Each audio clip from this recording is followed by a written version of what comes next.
శరవణ భవాయ నమః. వాగ్బలం ప్రేక్షకులకు నమస్కారం. మనకి తులారాశి వారికి జూలై 1వ తేదీ నుంచి 31వ తేదీ వరకు ఈ మాసంలో గోచార పరిస్థితులు ఏ విధంగా ఉన్నాయి అంటే, రవి కర్కాటకంలో 16వ తేదీన ప్రవేశించడం, కుజుడు 28వ తేదీ కన్యలో ప్రవేశించడం, బుధుడు 30వ తేదీన సింహంలోకి ప్రవేశించాడు నెలాఖరు, శుక్రుడు 26వ తేదీన మిథునంలో ప్రవేశించాడు.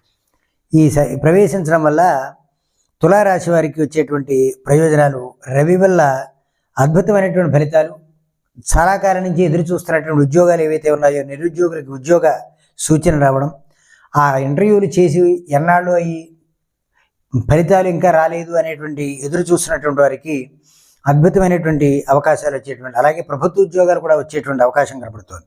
అలాగే పోటీతత్వం అనేటువంటిది చాలా పెరుగుతుంది.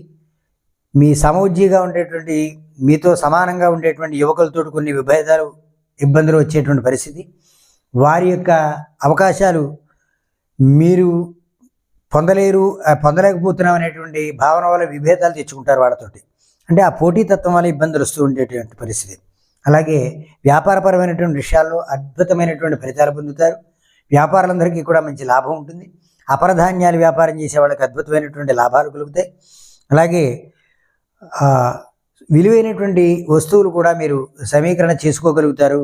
వాటి వల్ల తక్కువ రేటు కొని ఎక్కువ రేటుకి అమ్మేటువంటి పరిస్థితులు కూడా ఉంటాయి. అలాగే స్త్రీల వల్ల ప్రయోజనం కలుగుతుంది. యువతీ యువకుల వల్ల అద్భుతమైనటువంటి ఫలితాలు వచ్చేటువంటి పరిస్థితి కనబడుతుంది.